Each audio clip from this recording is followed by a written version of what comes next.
Bueno, estamos con Alicia de la campaña por el derecho al aborto para tener un intercambio y rescatar también un poco de la historia de su militancia. Esta entrevista es para Prensa Obrera, nuestro medio digital, así que para comenzar, lo que primero que nos gustaría es saber acerca de el inicio para vos, digamos, cómo arrancó para vos la lucha por el aborto legal, que sabemos que fue previo a la conformación de la campaña por el derecho al aborto. Sí, en 1988 yo participaba de unas jornadas feministas de un grupo que se llamaba, porque no existe más, ATEM, Asociación de Trabajo y Estudio para la Mujer. De esa jornada feminista salió un grupo que luego va a ser la Comisión por el Derecho al Aborto, que integraba la persona que vos me preguntaste, Dora Koledeschi. También había una compañera de Italia que había estado en las luchas de las mujeres por el derecho al aborto de Italia, y estábamos en conexión con muchas mujeres a nivel internacional. Y formamos una comisión que era muy pequeña, la Comisión por el Derecho al Aborto, que empezamos a poner mesitas en el Congreso, pidiendo firmas para presentar un anteproyecto o un proyecto para el aborto legal. Ni les cuento la reacción de la gente, era una cosa muy loca en ese momento, nos tildaban de asesinas, bueno, cualquier cantidad de agresiones, ¿no? La comisión fue creciendo, nos reuníamos hasta en mi casa, en Constitución, en ese momento, charlábamos si convenía ir a los encuentros de mujeres, porque en los encuentros de mujeres no se hablaba del tema aborto. Claro. Y decidimos ir a los encuentros y ahí se empezó a imponer el aborto como agenda. ¿En qué año empezaron a ir a los encuentros? Por eso, la comisión empezó en el 88, la primera vez que fuimos creo que fue en el 89. Bien, y justo mencionabas, no la mencionaste, pero hablando de Dora Koledeschi, que se escuchó el otro día en el Congreso la posibilidad de que la ley lleve su nombre, y empezamos todos una líder nata de toda esta lucha. Bueno, contanos un poco, ella es una de las pioneras también. Sí, Dora, y amiga también. Dora había estado exiliada en Francia por la dictadura con su esposo y había estado en conexión con las mujeres francesas. Las francesas habían luchado por el derecho al aborto y lo habían conseguido en el año 75. Dora, que era una mujer de izquierda, una abogada muy talentosa, creía que era una consigna que la izquierda tenía que levantar, el derecho al aborto, porque ella había estado en Francia en comunicación con todas las mujeres que lo habían hecho, y la izquierda francesa era pro legalización del aborto, obviamente, ¿no? Y acá era una líder, fue la líder del movimiento. Sí, leía por ahí que en un momento dijo que así como empezaron siendo poquitas, iban a ser millones después, y es un poco lo que terminó pasando, ¿no? Tal cual, tal cual. Hubiera estado muy orgullosa de ver todo lo que pasó. Tal cual. Y el camino desde que se conforma después la campaña hasta la presentación del proyecto. Después fue creciendo, muchos grupos confluyeron en lo que fue la campaña por el derecho al aborto, que nació en el 2005, y la Comisión por el Derecho al Aborto se disuelve en la campaña, digamos. La campaña llega a tener como 700 organizaciones de distintos partidos políticos, organizaciones sindicales, grupos feministas, bueno, etcétera, todo lo que viste. Ahora, creo que la lucha fundamental es el cambio que se da cuando las jóvenes se movilizan, toman la calle, que eso fue muy reciente, en el 2018, y es ahí donde se conquista el derecho. O sea, siempre afirmábamos en las reuniones, fue una discusión que tuvimos siempre. Siempre creí personalmente que si las mujeres movilizaban, se tenía que conseguir ese derecho. Pero bueno, hubo muchas discusiones en cuanto a esto, ¿no? Claro, uno de los hitos fue ese 19 de febrero, ¿no? El primer pañuelazo, del 2018, que fue previo al 8 de marzo, que también fue masivo. No pasaba nada, y una compañera planteó: hay que hacer un pañuelazo, hay que hacer un... boom, surgió toda la movilización. Y llegaba la marea verde Sí, de todos lados. Llegó la marea verde después, sí. Siempre creí que la movilización, y esto lo comprobó, que la movilización puede cambiar las cosas, o sea, puede cambiar posiciones que se ven muy consolidadas o conservadoras. Pero cuando la gente está en la calle y se moviliza, se cambian las cosas. Vos mencionabas la movilización como un factor importante. Hubo un montón de Fundamental. elementos, ¿no? Hacia la conquista del aborto, hubo lobby clerical. En todos los países las mujeres se movilizaron o sea, no es que les dieron nada. No, siempre los derechos fueron conquistados, nadie te otorga nada, ¿no? O sea, el factor principal para vos fue la movilización. Sí, y de las jóvenes. Porque nosotros estamos luchando por el derecho al aborto desde el año 88. No sé, creo que no habían nacido ustedes. Pero lo que dio el giro fue la movilización masiva de las mujeres jóvenes.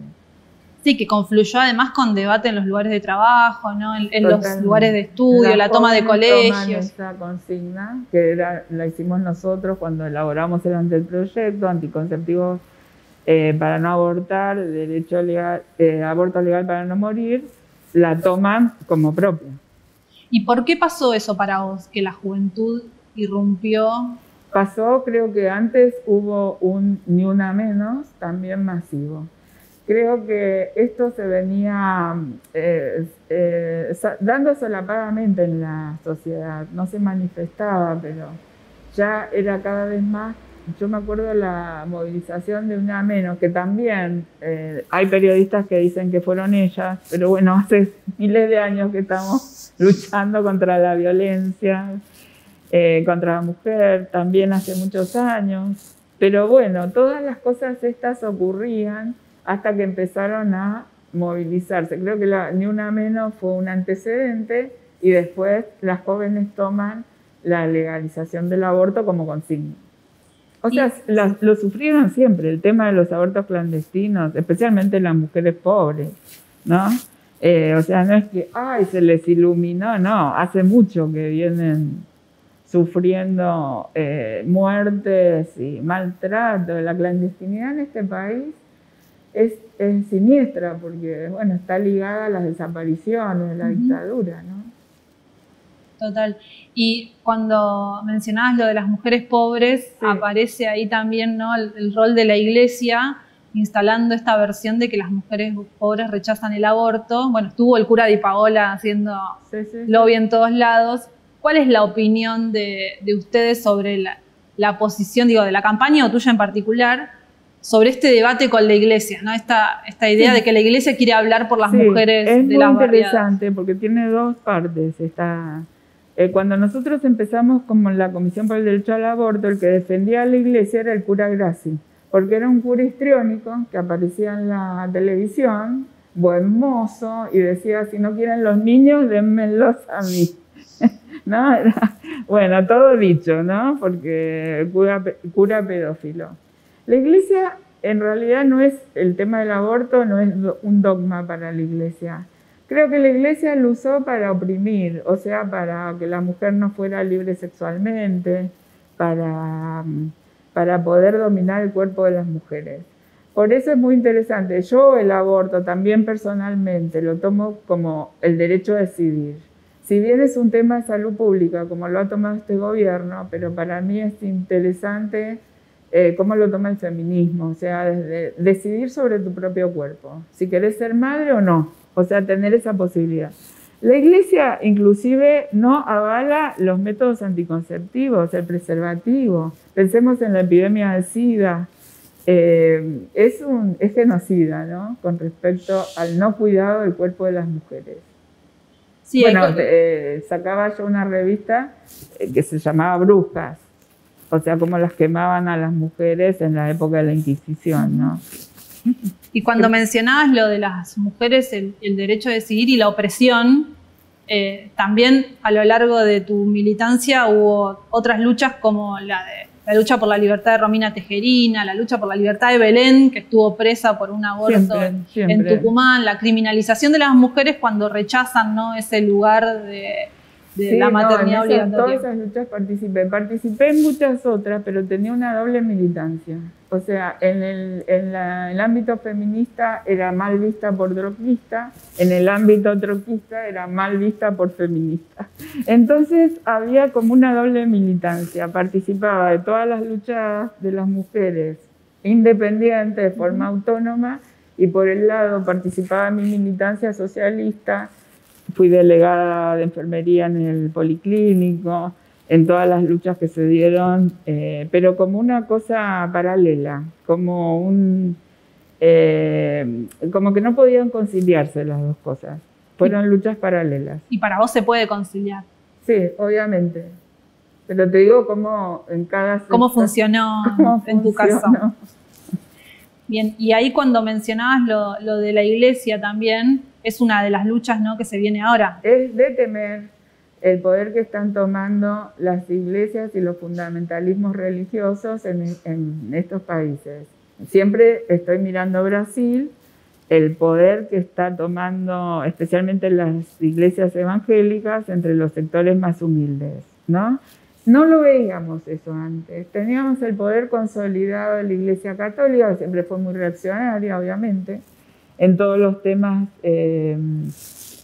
con respecto al tema sexual fundamentalmente, pero es con respecto al tema de gays, al movimiento LGTB, siempre fue muy reaccionaria, pero lo que vemos ahora es un avance fundamentalista de las sectas evangelistas muy reaccionarias, que no había antes, ahora sí.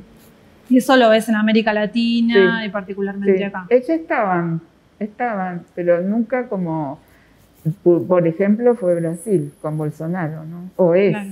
Pero... ¿Y por qué para vos en un país como Argentina o en el resto de los países de América Latina, a excepción de en América del Sur, Uruguay, el aborto no es legal? Por el poder de la Iglesia Católica.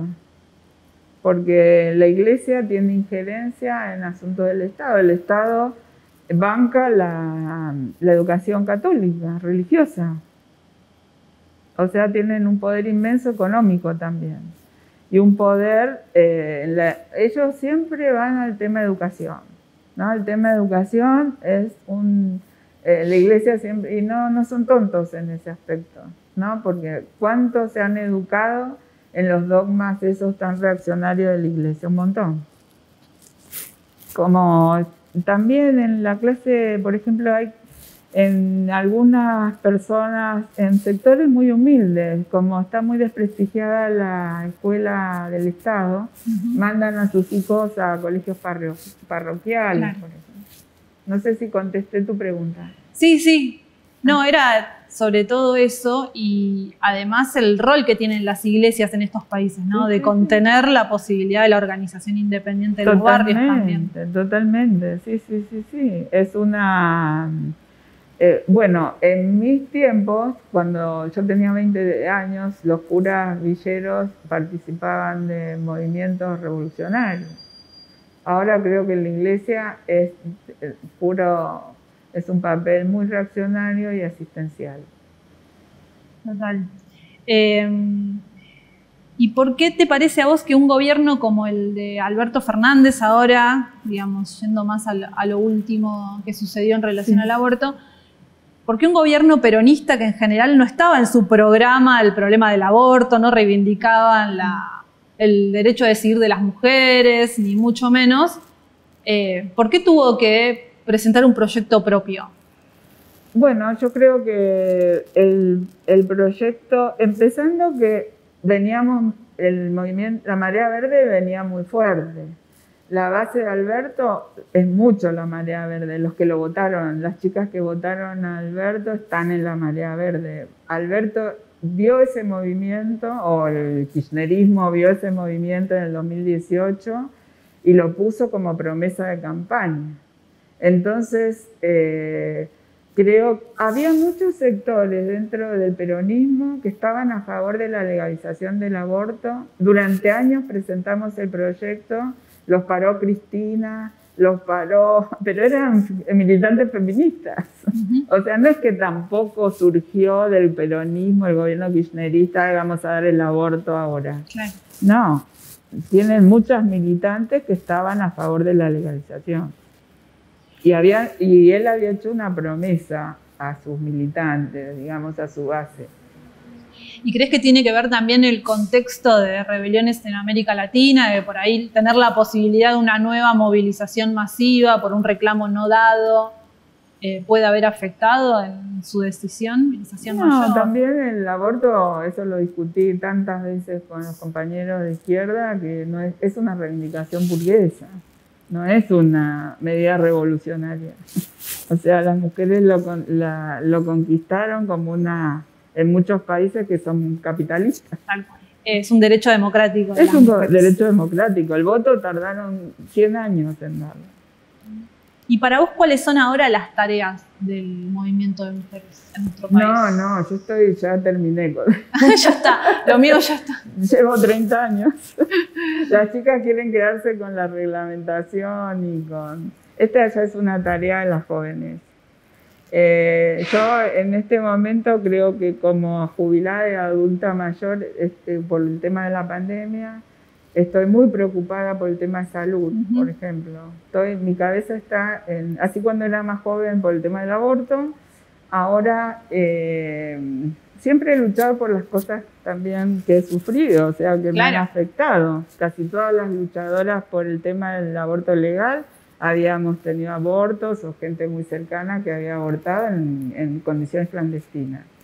Ahora, aparte de ver series a las noches, me preocupa mucho el tema de salud de las mujeres mayores en mi condición, obviamente, ¿no? Tal cual. Cuando te imaginabas, imagino que muchas veces pensaste cómo iba a ser el día en que se conquiste el aborto legal, nunca pensaste que iba a ser en pandemia. Nunca. Pero les había dicho, cuando yo lo escuché a Alberto el año pasado decir que iba a dar el aborto, digo, Alberto va a dar el aborto. Lo había prometido, podía tener cierta maniobra política contra la Iglesia. Y aparte, bueno, me asombró como cuando el gobierno quiere conseguir algo, ¿no? Como convenció a los senadores que eran tan reaccionarios y logró este derecho. Sí. Está bárbaro. Pero lo fundamental, digo, porque se puede hablar de Alberto, Cristina, qué sé yo, fue la movilización de las chicas, de las pibas. ¿Y cuál es la tarea para ellas, para vos? Ahora, ¿cómo tendrían que seguir? Y la por lo pendiente es cambiar el sistema. ¿Qué querés que te diga? Estamos en una crisis tan grande. ¿Qué perspectiva para las jóvenes? Tienen que cambiar. Y también retomo la posición feminista, ¿no? O sea, estar en contra de la opresión de las mujeres, esas cuestiones cotidianas de las que nadie hablaba en el hogar, en la crianza de los hijos. Bueno, ahora salieron a la luz. Y lo tienen que tomar las revolucionarias. Eso no estaba en debate cuando vos empezaste. Tema cuidados, tema de las tareas de cuidado. Tenían estructuras muy machistas en realidad, muy patriarcales. Cuando yo empecé, yo tengo 71 años, tenía 17, mirá cómo cambió el mundo, ¿no? La mujer después pasó a ser sujeto político. Pero antes, si hablas de la izquierda, el sujeto era la clase obrera. Y todo lo que era el feminismo era considerado reaccionario. ¿Por qué? Porque dividía a la clase obrera. Pero eran discusiones de hace 30 años. Me imagino que ustedes ya vienen con otra postura. Y para nosotras es la lucha de las mujeres, es parte de la lucha de la clase obrera. Seguro.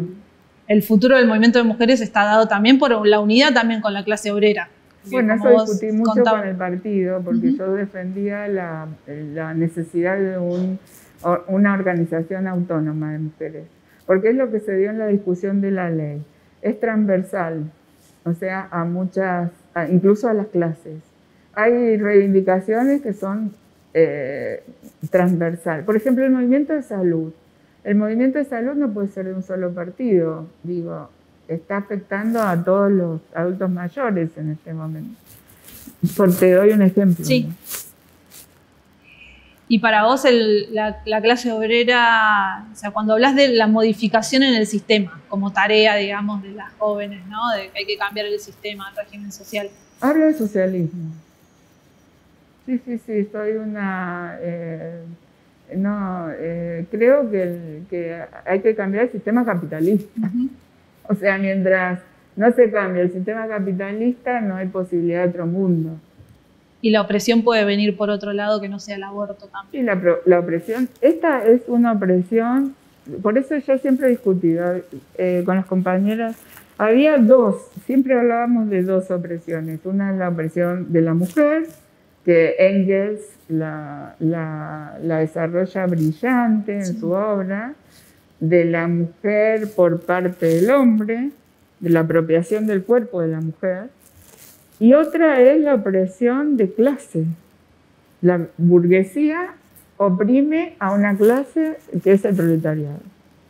Y en la casa de la mujer, Engels, lo cito a Engels, la mujer es como el proletariado y el hombre como la burguesía. Y en la fábrica somos todos trabajadores. En la fábrica somos todos oprimidos, los obreros, digo. Tal cual. Y ahora la mujer está cruzada por dos opresiones bastante importantes, que son la de clase y la de género. La doble opresión de la mujer. Sí, es doble. Y hoy el debate con los sectores que más que presentar la doble opresión están más volcados a presentar las tareas de cuidado como la salida, digamos. O sea, si compartimos las tareas de cuidado en la casa, estamos en mejores condiciones, por supuesto, pero sin plantear la lucha de conjunto. El tema de la doble opresión para mí viene de lo que se llama la corriente de feminismo marxista. La corriente de feminismo marxista analiza el trabajo doméstico como generadora de plusvalía. Y al ser la mujer la que genera la mano de obra, genera un excedente de valor. Más allá de compartir cuidados, hay una riqueza que genera el trabajo de las mujeres en el ámbito doméstico y como madre, al tener hijos, que eso está contabilizado dentro de lo que se llama el valor, la riqueza económica. Es un valor económico. El cuidado. Que la mujer hace gratuita o hizo gratuitamente siempre, ¿no? Sí, el trabajo no remunerado de las mujeres. Exactamente, el trabajo no remunerado que venía a cumplir una parte del sueldo que el capitalista se ahorraba tendría que pagarle por cocinera, al obrero, ¿no? Sí, que la experiencia soviética, ¿no?, superó a través de servicios sociales, también intentó hacerlo, ¿no? Y en un primer tiempo de la revolución hubo una movida muy interesante y después con el estalinismo ya quedó todo mal. Sí, fortalecimiento de la familia tradicional. Por supuesto, la familia como una barricada, todo el realismo socialista, ¿no? Donde, bueno, creo que no, creo que la mujer tiene, por eso lo analizó Engels, no hace falta ser, muy moderno en eso. Sí, como mencionabas a Engels, justamente te planteaba lo de los debates estos, porque justamente en rechazo a Engels se plantea como la cuestión de los cuidados como algo que el marxismo no vio o algo que el rol de la mujer que el marxismo no vio, cuando hay mucho escrito por Engels. Y bueno, Marx lo vio en sus términos también, más limitadamente. Y cuando las feministas marxistas analizan desde el punto de vista económico todo el trabajo femenino y el tener hijos, que aparece como un metarrelato con el romanticismo y la cuestión de la maternidad en las novelas, en las películas, pero en realidad siempre la cuestión demográfica ha sido cuestión de Estado, o sea, tener o no hijos. Fíjate que los chinos creo que hasta hace poco podían tener un hijo. Sí. Acá estaba prohibido el control de la natalidad. Bueno, siempre fue el tener hijos, si salimos de toda la novela, un tema de Estado y de Estados, ¿no? Donde uno, el tema de la maternidad, las que hacen un análisis brillante son las feministas marxistas, justamente, de todo este tema. Perfecto. Y ahora volviendo al contexto en particular, vos comentabas que sos jubilada. Sí. El mismo día que se vota el aborto. Perverso. Se votó la ley nefasta para los jubilados. Eso, ¿cómo? Sí, no, estaba muy enojada porque fue una cosa perversa. Así que no, en eso con eso estoy totalmente en contra, ¿no? ¿Considerás que es la forma en la que pudo votarla, no? Porque tapándolo a través de la movilización por el aborto y demás. No, yo creo que vienen, o sea, el tema de los jubilados ya viene de lejos. Yo participo también de la militancia de los jubilados y bueno, de que nos sacaron el 83% móvil, o sea, hay un montón de temas que no es Alberto con este gobierno del martes pasado. O sea, es todo un proyecto de la burguesía y te diría que un proyecto a nivel internacional de pasar las jubilaciones a que sea un subsidio. O sea, este sistema no puede sostener el sistema jubilatorio. También es una cuestión económica. Claro, pero lo que me refería a esto de la perversión que vos decís. Claro, sí, el mismo día votar las dos cosas, por supuesto. Sí. Y juntó mayoría para las dos. Sí, yo estuve en la marcha donde nos atacaron, que fue con el gobierno de Macri, donde hubo esa represión. En diciembre en el 2018. 2017. 17. Sí, fue terrible la represión a los jubilados, sí. Ese fue el lado oscuro de ese martes, del martes pasado. Del martes pasado. Sí. Y también bastante menos conocido, ¿no? Porque sí, yo creo que sí, por supuesto. Sí, esa lucha hay que continuarla, obviamente. Bueno, entonces tenemos que continuar la lucha por la recuperación de la movilidad jubilatoria y la tarea pendiente de transformar el régimen social, acabar con el capitalismo. Sí, nada más, o sea, así nomás. Tranqui.